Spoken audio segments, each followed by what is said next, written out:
Hello, good morning students. आज देखो, कल मैंने आप लोगों को सहवाल एल्गी की सारे क्लासिफिकेशन और लक्षण करा दिए थे।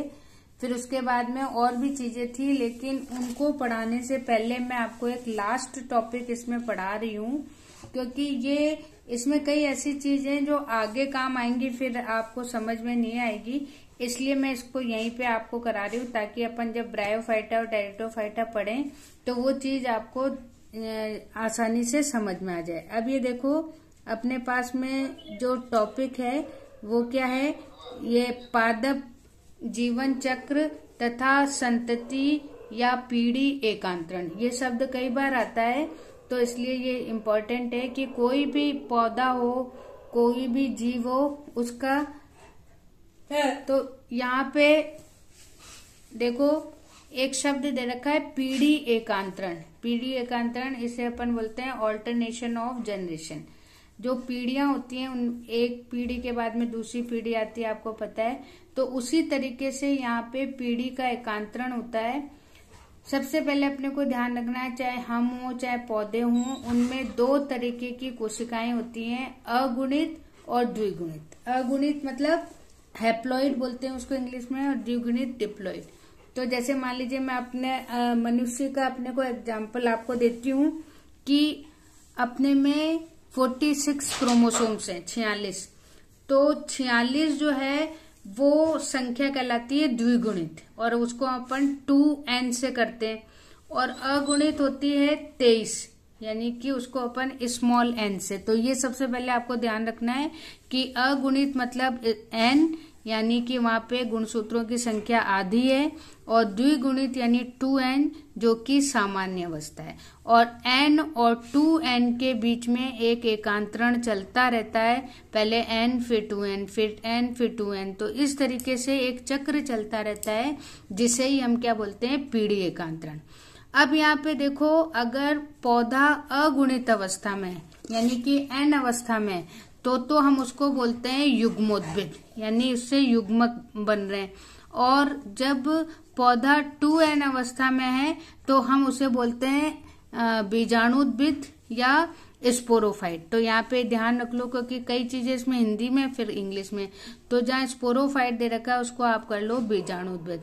तो यहाँ पे जो पीढ़ी एकांतरण है वो किसके बीच में है, युग्मोद्भिद और बीजाणुद्भिद के बीच में है, एकांतरण चलता रहता है। अब यहाँ पे देखो अपने पास में, अब यहाँ पे देखो सबसे पहले यहाँ पे इसमें 3 डायग्राम आपको दे रखे हैं, और इसमें कलर्ड है तो आपको दिख भी रहा है। जो एक तो ब्लू कलर दे रखा है और एक पिंक कलर दे रखा है। और तीनों में आप देखो कि सबसे पहले जो दे रखा है उसमें ब्लू पार्ट ये मान के चलिए 25% है, 25 भी नहीं आप मानो, 10 to 15% है। और पिंक वाला जो पार्ट है वो 80 to 90% है। तो अब ये इसका मतलब ये है कि यहाँ पे 3 प्रकार का पीढ़ी एकांतरण होता है। कि जब जैसे मान लीजिए कि जो n है, जो अपने पास में, जैसे अपन ने कल सहवाल पढ़े थे, तो सहवाल का जो जीवन चक्र है, जैसे मान लीजिए एक सहवाल है, उसका पूरा जो जीवन अवधि है वो 1 साल की है। तो 1 साल में वो मुश्किल से 1 या 2 महीने तो ये जो ब्लू वाला यानी कि द्विगुणित अवस्था में रहेगा, जबकि 11 महीने वो अगुणित अवस्था में रहेगा। यानी कि उसका जो मेन पादप शरीर है वो कैसा होगा, अगुणित होगा। और जो केवल जब निषेचन के समय उसमें युग्मनज अवस्था आएगी, यानी द्विगुणित अवस्था आएगी। तो यहाँ पे आप ये चक्र देख रहे हो, तो अपन सबसे पहले स्टार्ट कर रहे हैं जहाँ युग्मोद्भिद आपका लिखा हुआ है, यानी n अवस्था है। और ये सबसे पहले युग्मक बनाएंगे, और युग्मक बनाने के बाद में युग्मक आपस में निषेचन द्वारा मिलेंगे, और 2 युग्मक मिलते हैं। जैसे यहाँ युग्मक जनन दे रखा है, युग्मक जनन मतलब युग्मकों का निर्माण। और फिर जब नर और मादा युग्मक मिलते हैं तो उस क्रिया को हम निषेचन बोलते हैं, जिसे युग्मक संलयन। तो 2n मिल गए तो 2n बन गया, और उसे अपन बोलते हैं युग्मनज।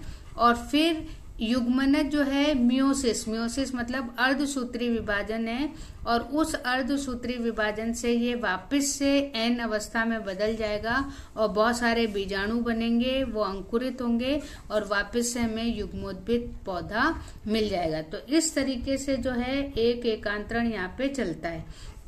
अब जैसे इसमें 3 तरीके के आपको पीढ़ी एकांतरण दिए हुए हैं। पहला वाला जो है अगुणितक है, यानी कि हैप्लॉइड, जिसमें 90% उसके जीवन चक्र में है, तो ऐसे चक्र को हम क्या बोलते हैं, अगुणितक। और ये किसमें है, जैसे शैवाल में आपका एग्जांपल दे रखा है, वॉलपॉक्स है, स्पाइरोगायरा है, क्लेमाइडोमोनास है, यानी कि जो निम्न वर्ग के पौधे हैं उनमें ये जीवन चक्र पाया जाता है। फिर उसके बाद में जो दूसरा वाला है उसको अपन देख रहे हैं, इसका जस्ट अपोजिट, यानी कि जो भाग पहले ब्लू था छोटा सा, अब वो बड़ा हो गया, और जो पिंक था वो उसकी जगह वो उल्टा हो गया। यानी कि इन जो पौधे हैं उन पौधों में 90% तो है द्विगुणित यानी 2n, और 10% कैसा है, युग्मोद्भिद। तो इस तरीके से बिल्कुल अपोजिट हो गया, और इसको हम बोलते हैं द्विगुणितक। पहला वाला था हमारा अगुणितक और ये दूसरा वाला है द्विगुणितक, और ये हमें किसमें मिलेगा, उच्च वर्ग के पौधे, जैसे यहाँ जिम्नोस्पर्म, एंजियोस्पर्म ये दे रखे हैं। अब यहाँ पे देखो, सबसे पहले जो मेन पौधा है वो कैसा है, द्विगुणितक है। तो सबसे पहले ये जो है यहीं पे जहां आपके बीजाणुद्भिद लिखा है वो 2n अवस्था है, और इस समय इसमें अर्धसूत्री विभाजन होता है, और इसमें युग्मक जनन यानी युग्मक बनते हैं, नर और मादा युग्मक बनते हैं। तो ये केवल बहुत कम 10% जो जीवन चक्र है उसमें इनके युग्मक पाए जाएंगे, यानी युग्मोद्भिद अवस्था होगी।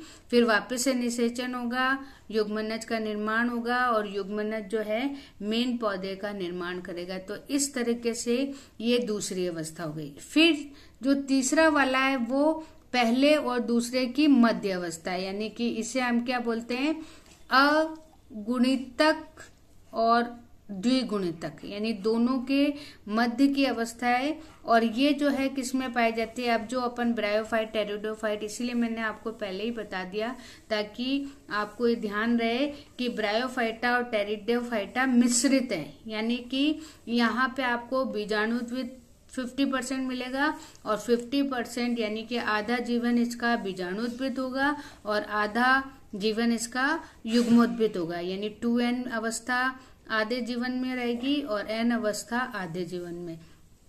और अपन यहाँ स्टार्ट कर रहे हैं, आपको दिख रहा है ब्लू पार्ट और पिंक पार्ट आधा आधा है यहाँ पे। तो बीजाणुद्भिद है, तो सबसे पहले 2n है, इसमें अर्धसूत्री विभाजन होगा, युग्मक बनेंगे यानी बीजाणु बनेंगे, और वो बीजाणु अंकुरित होके युग्मोद्भिद बनाएंगे। फिर युग्मोद्भिद वापस से बीजाणु बनाएंगे और इनका निषेचन होगा, युग्मनज बनेगा, और फिर वो अंकुरित होकर बीजाणुद्भिद बनेगा। तो ये जो है इसमें दोनों है मिश्रित अवस्था, तो हम इसको अगुणित द्विगुणित दोनों का जो है मिक्सचर या मिश्रित कहते हैं। फिर उसके बाद में अपन अब देखो स्टार्ट करते हैं ब्रायोफाइट। ठीक है, अब मैं आपको स्टार्ट कर रही हूँ यहाँ पे ब्रायोफाइट। तो ब्रायोफाइट जो है सबसे पहले अपने को ये कहना है कि जैसे अगर आपको ध्यान हो तो हम मेंढक है उसको उभयचर कहते हैं, ऐसे ही यहाँ पर जो ब्रायोफाइट है उसको हम बोलते हैं उभयचर। कई बार ये क्वेश्चन आता है, जैसे आपके यहाँ पे जल स्थलचर दे रखा है, तो सबसे आप इसकी जगह इसको उभयचर कर सकते हो, क्योंकि ये पौधे आपको पानी में भी मिलेंगे और ये पौधे आपको स्थल पे भी मिलेंगे, इसलिए इनको हम पादप जगत का जल स्थलचर या उभयचर कहते हैं। फिर यहाँ पे अगर अधिकतर देखो तो ये इनको भी पूरे पानी की आवश्यकता होती है, तो इसलिए अगर ये स्थल पे भी मिलेंगे तो ऐसी जगह मिलेंगे जहाँ की सूर्य का प्रकाश कम हो और छायादार जो क्षेत्र है वहां पे आपको मिलेंगे, या नदी या पानी के किनारे पे आपको मिलेंगे।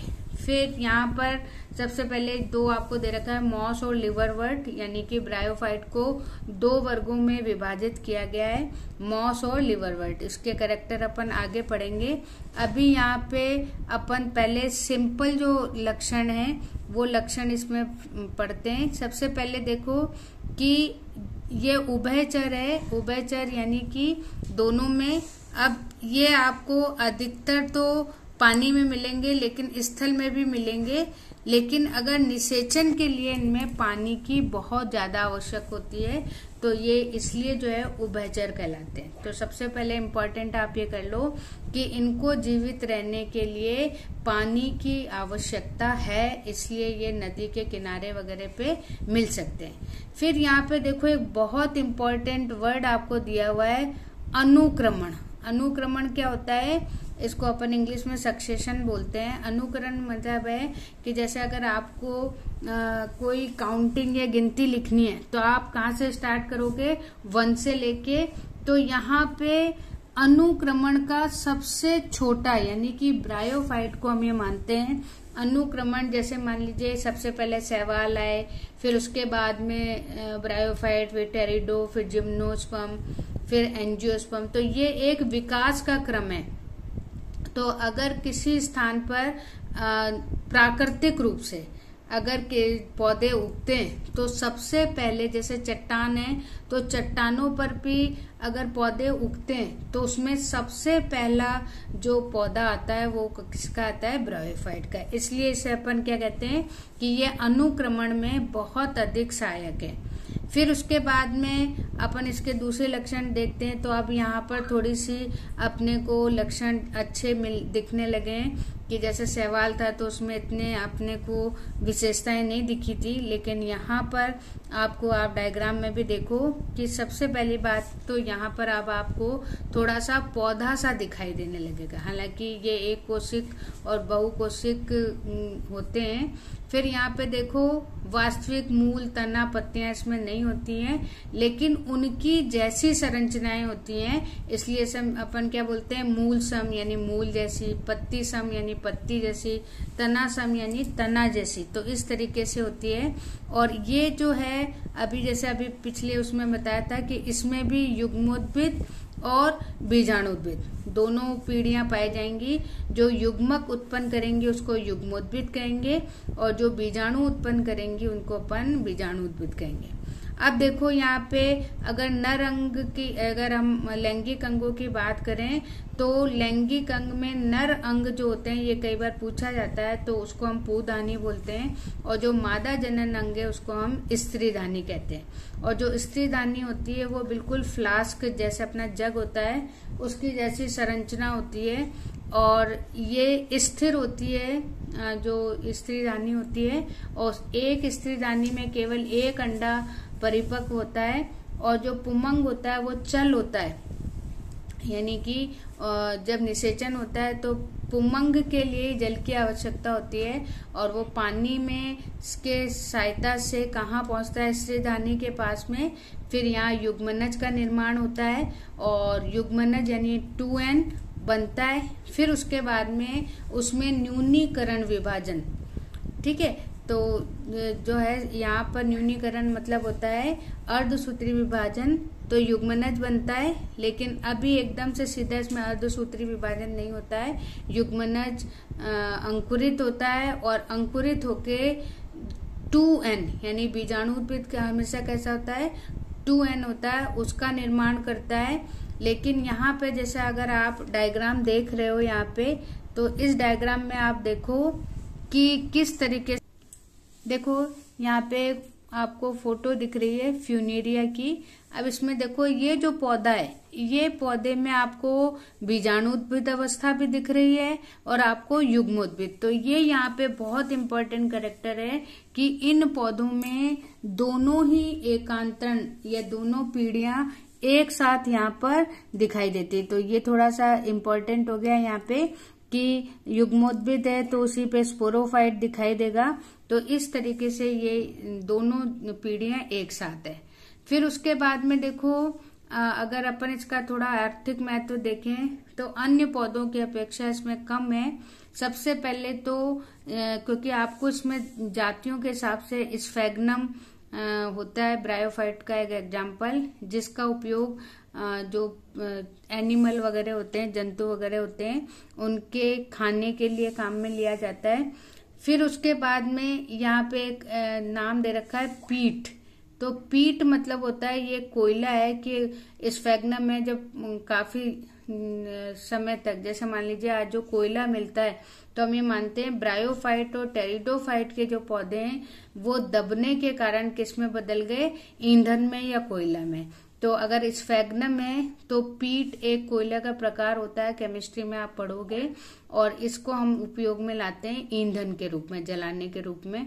फिर कुछ क्योंकि ये बहुत ज्यादा स्पंजी होता है तो हम इसको पैकिंग के रूप में काम में लेते हैं।